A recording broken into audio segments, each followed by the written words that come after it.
Yo, what up, world? 502 King Paul coming to y'all with another video, man. So as you can tell from the title of this video, I'll be talking about seven mistakes that people make when they decide to stop smoking weed. For those of y'all who don't know, this might be the first video that you ever have watched from me. I smoked for over a decade of my life consistently, man. And when I say consistently, I mean in the morning, every few hours throughout the day, every night before I went to sleep. That was my nightcap. I had to roll up and I had to smoke, man. And it went from something that was fun at the beginning to not so fun at the end, man. And I found myself fighting to get out of this addiction. But along my journey, and it's been over 2 years now, maybe about 2.5. I'm not exactly sure. I don't really keep up with the date anymore, but it's been a couple of years at least now that I have not smoked weed at all, man. And during that time frame, when I first started, man, I did relapse. I made mistakes and I had some pitfalls, and I just want to share some things with y'all so that way, you know, hopefully it can help y'all out on your journey. So I have me a little list here. Number one is, and this is a big one for a lot of people, man, who's going to stop smoking weed. If you decided, okay, enough is enough, I want to stop smoking weed, this is number one thing that I would warn people about, man, is falling into another addiction that is the same or even worse than, you know, your original addiction that you're trying to kick, which is weed, man. Tell y'all about a time that I stopped prior to my 2-year stint, man. It was a time that I stopped smoking weed for a month. During that month, I had some legal issues going on. I could not smoke weed. I didn't know if I was going to be drug tested or whatever, man. So during that time, I picked up drinking really heavy, man. Like really, really heavy. I was drinking well, I'm not going to say all day. You can't drink all day, but you know, I would get off work and I would just hit the bottle, man. And I'm telling you, it's a totally different realm from smoking weed. Smoking weed's not for me anymore. But, you know, drinking to that level definitely is not for me. I mean, I would just be ripped. And at the time, I think I was drinking like Ciroc or whatever like the popular drink was at that time, man. And I would just be completely lit, riding around. Got me a bottle inside the car, inside the trunk. Just not a good life, man, because when you're replacing, one thing that you got to think about, you know, when it comes to addiction, you have to find some kind of healthy addiction to replace it with. You know, now at this point in my life, even before I stopped smoking, I started hitting the gym again. And at the time, I was going to the gym maybe, you know, 7 days out the week, 6 days out the week. And I've tapered off here now. You know, I might just hit the gym maybe 5 days out the week. But, you know, it's something to keep me going, getting to knock that stress off, man, keep me engaged. And I can, you know, just make sure that I'm, you know, having this healthy addiction, this thing that I can just go after each and every day. Because if not, man, you gotta think, for you to even get addicted to weed in the first place, you probably have an addictive personality. So you can easily pick up something and become addicted to it. You can pick up pills, you can pick up alcohol, you can pick up all different kind of drugs, man. So you want to be very cautious that when you're putting down one addiction and you're replacing it with another, that it's going to be a healthy addiction.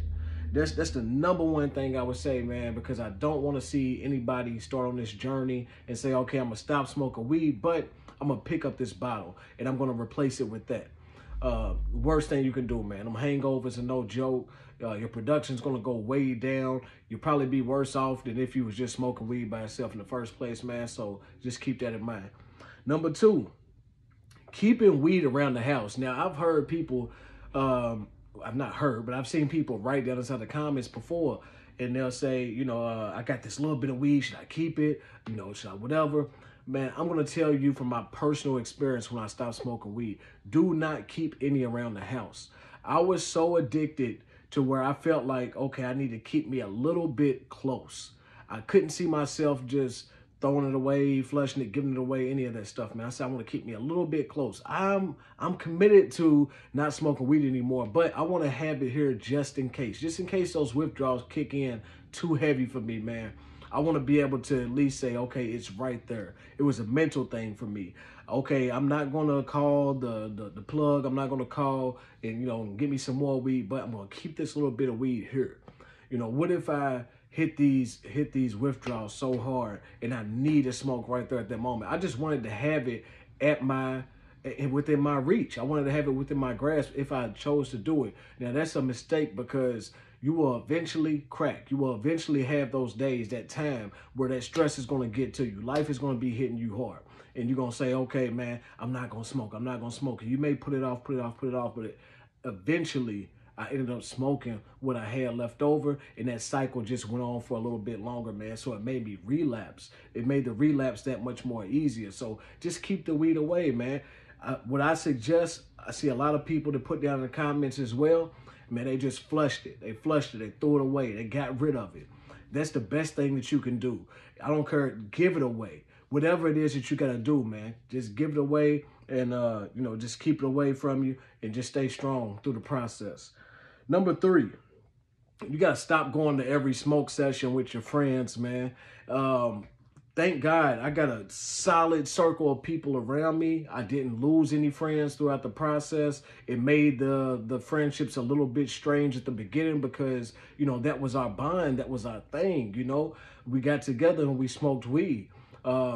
You know, and I didn't know if I would still have these friends, man. I didn't know, you know, how much we really had in common outside of weed. I knew that we enjoyed certain things together, but at the same time, I'm like, you know what? I don't know if this friendship, you know, if it's really built on, you know, friendship things, if this is built on real values, or if we just have this bond because we smoke weed. Now, thank God, like I said again, after I stopped smoking weed, man, my friends were very supportive. You know, they might have teased me a little bit at the beginning, like, ah, man, you ain't smoking no more. But, you know, they also circle right back with, you know what, that's good, man. Like, I plan on slowing down myself some. So I have supportive people around me, people who are there for me, and, you know, never made me feel like I wasn't welcome because I wasn't smoking weed with them. But I say that it's a mistake for you to go to every single smoke session, because it's going to make that temptation there, you know, just right there present in your face. And so I would just suggest not staying away from your friends completely, but stay away from them for a little while, at least till you get through that first little, you know, few weeks, a month or whatever, man. You might got to fall back from the functions for a little bit. You might got to fall back from the sessions. You might got to fall back when they link up. You're not going to be able to go and just, you know, you're trying to get yourself off of something, but then putting yourself back around it again. It goes just the same as, you know, having weed inside of your house, man. The temptation is too strong at the beginning, and you got to shake that. You got to knock that off of you. So that's the thing that I would say, man. Just, you know, you can link back up with them later, but at the beginning, just be very cautious, man, about showing up to the smoke sessions, because it's going to put that temptation right there in your face. It's going to make it that much harder for you to stay on that path to sobriety and not smoking weed if that's what you choose not to do anymore, man. If you don't want to smoke, you ain't got to smoke. I'm telling you, over 10 years, over a decade doing this thing, man, and then to just go cold turkey, it wasn't easy. It's not easy, man. Nothing that you do, you got to think. I don't care what it is. I don't care if you're a janitor and you mop floors every day. You've been doing it for 10 years. That's all you know. So it's hard for you to shake away from that job. It's hard for me to shake away from habits. If you're hitting the gym all the time for a decade, it's going to be hard for you to not continue to go to the gym as part of who you are. We see all the time, man. You got coaches, athletes, different people, man, who not even just, you know, in the sports world, but like professionals. You may have doctors, whatever, but when you take them away from their passion, or you take them away from what their normal everyday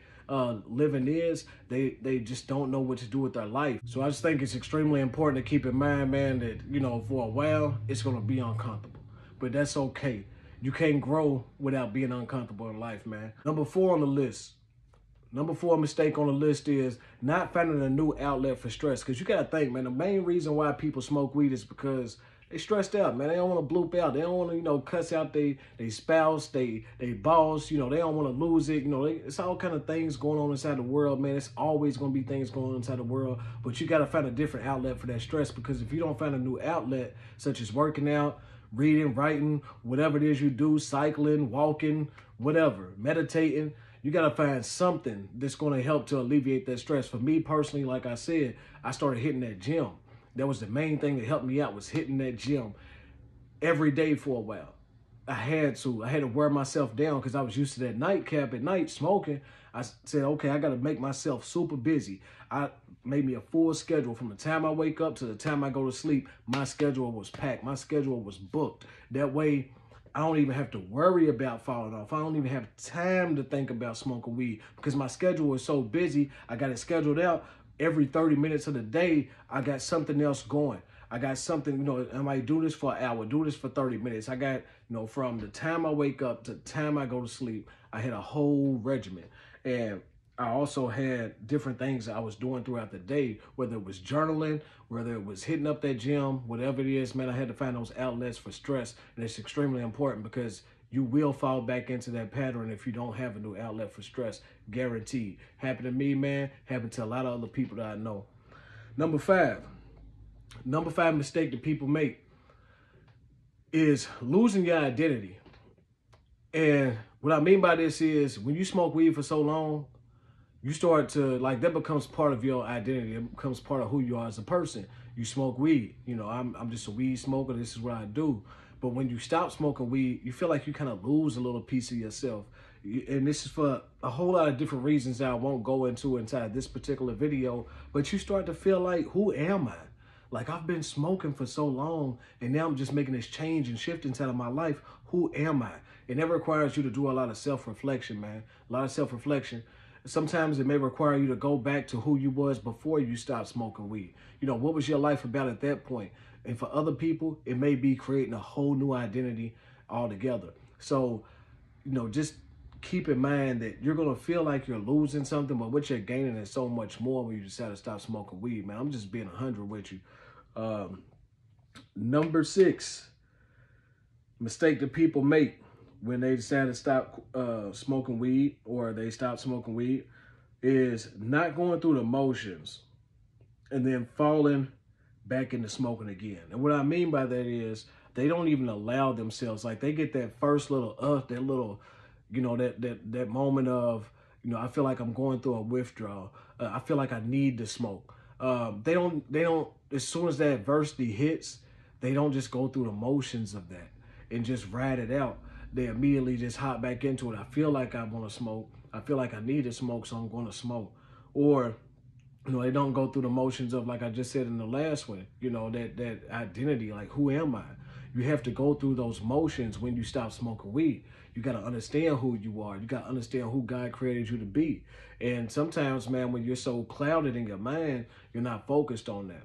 Going through the motions for some people might mean that, you're going to have, I made a video about, those horrible, vivid dreams that you have. For some people, they're great, but for most people, they're absolutely horrible. Going through the motions of that, going through the motions of you might not be able to sleep right for a while. You might not be able to eat right for a while. You got to understand that even though this is a drug that you've been taking, to help you out in one area, you've also grown dependent on it in other areas. I know for a long time, man, I couldn't eat or sleep without smoking weed. Like, I wasn't even hungry if I didn't hit the blunt. I wasn't going to go to sleep if I didn't hit the blunt. So that's something to keep in mind too, man, is that you're going to have to go through those motions. You're going to have to feel the feels, as they say, and get through that. But I'm telling you again, man, it's so worth it. Like, if you started on this path, it is so worth it. And I strongly encourage y'all to keep going. Number 7, and that ends the list, man. Number 7 is not remembering your why.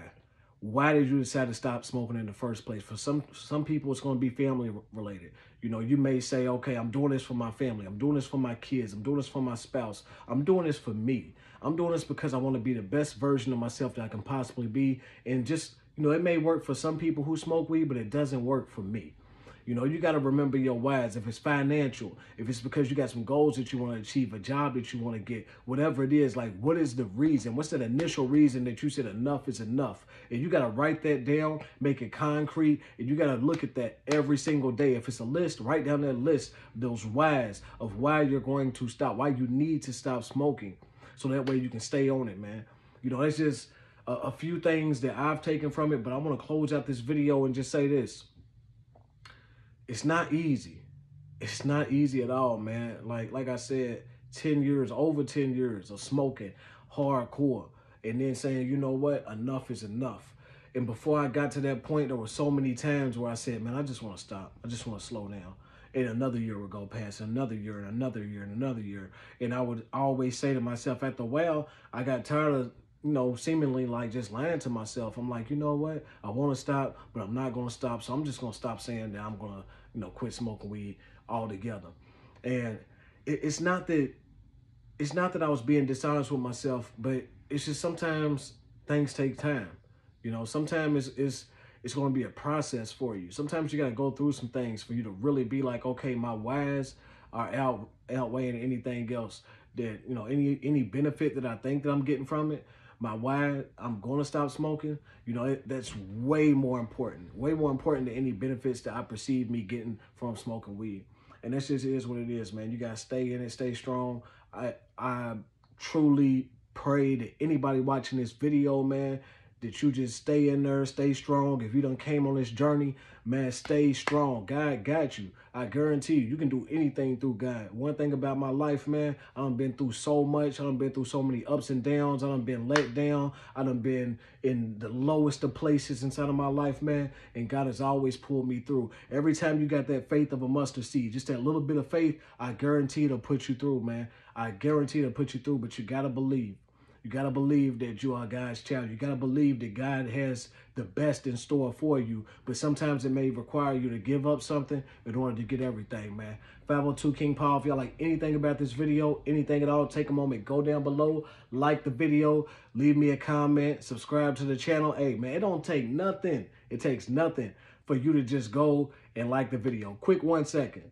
It don't take nothing for you to subscribe to the channel. You don't want to watch the videos afterwards. Maybe I said something that pissed you off or something. You know, just, you know, you can always either unsubscribe later or you can mute, you know, don't get the notifications, whatever it is, man. But support the channel. If you got any kind of value from this video or any of my other videos, man, take the time to subscribe, share this with other people, man. We building up a village. I love y'all. 502 King Paul. Till next time, I'm out of here, man.